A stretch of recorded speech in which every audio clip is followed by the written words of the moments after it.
Hi, as you probably know by now, I always struggle with a workflow, but this week I saw a video of Sweep, I hope I pronounced the name correctly, who followed a four-step workflow and it worked perfectly for him. And I was like, I want a workflow. I made it a three-step workflow for me. So I sketch some silhouettes in Photoshop, then I do some 3D modeling in Blender, and then I render it and touch it up in Photoshop, paint on top of the render. So here you see me doing the silhouettes. I use the symmetry tool for this one because I want to do some hot air balloons, and they're usually quite symmetrical. And then the symmetry tool is just awesome. It's incredible. And then I take the well, I chose one of the designs, the sort of the longer one, sort of the vertical design. I go to Blender and grab some cylinders and start playing around. Um, yeah, a little bit of stretching, stuff like that.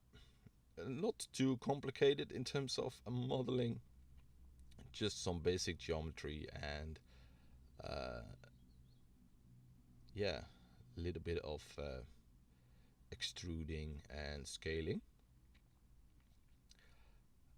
So yeah, this worked reasonably well for me. I struggle a lot to follow a certain workflow. Usually, I just start and hope I end somewhere with a finished product, but that just doesn't work anymore. Maybe you've seen the HDHD video about me talking about my ADD and how it really inhibits my work, my ability to work, to focus, and it's constant chaos. Um, but I need to start using stuff to sort of control that chaos, and a fixed workflow I think is one of the things that I need to improve that, to yeah, to sort of make the chaos a little bit less. So yeah, these are three steps. Step one was the sketching. We're almost done with step two. Yeah, in Blender, I did a really basic EV render with some really basic colors. I didn't go into texturing, proper shading or anything. I just picked a solid color for for everything, and then I used that and exported it to Photoshop. Put a background behind it and some uh, some stuff, and that's what we're gonna see now. The Photoshop process. I did I did make a screenshot in Blender. I put this background behind it in Blender as well. And then I made a screenshot. I was like, maybe I will just work from the screenshot, but I am glad I took the time to actually render the thing. Well, it wasn't really, it didn't take any time because it was an EV render, so it was almost instantly. But that I took the time to actually cut it out, uh, uh, separated it from the background, the little balloon, because now I can move it around if I want to. So that was a little bonus, and I can easily replace the background if I want to. If I want to make it if I want to present this without any background or anything, I can easily do that. So I'm happy that I changed that. So yeah, this is the idea was sort of a spy balloon or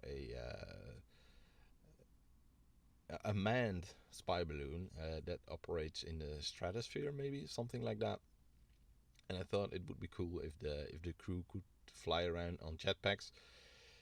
To be fair, when I think about it now, I don't think you can fly around in jetpacks at that altitude because there is almost no air, so you don't have any.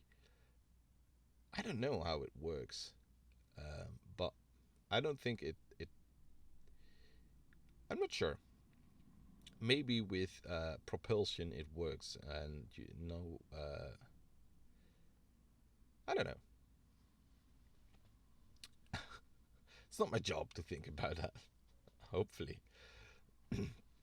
So yeah, in Photoshop we just add some more details to the balloon. It looks really bland, coming straight out of Blender. Of course, we can spend a couple of hours in Blender just adding all these little bulbs and valves and get some perfect texture going on. But for this one, a rough sketch, I thought, you know what, I'm gonna just do it in Photoshop, because at this point I'm faster in Photoshop with stuff like that.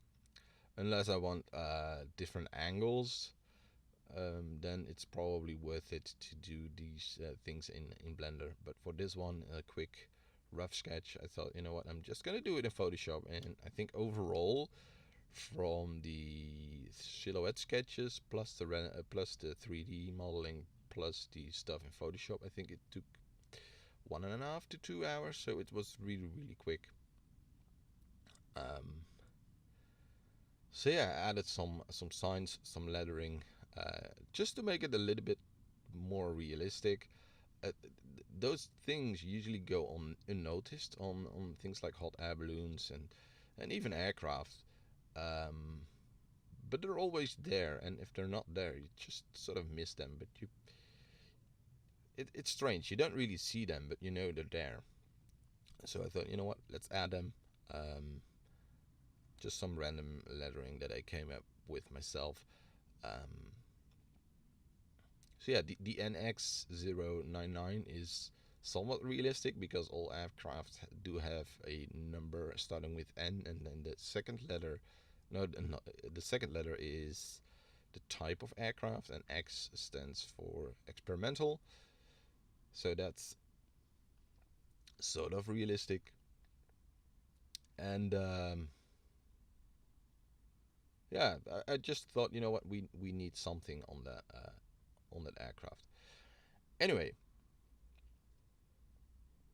I hope you enjoyed this one. I certainly did.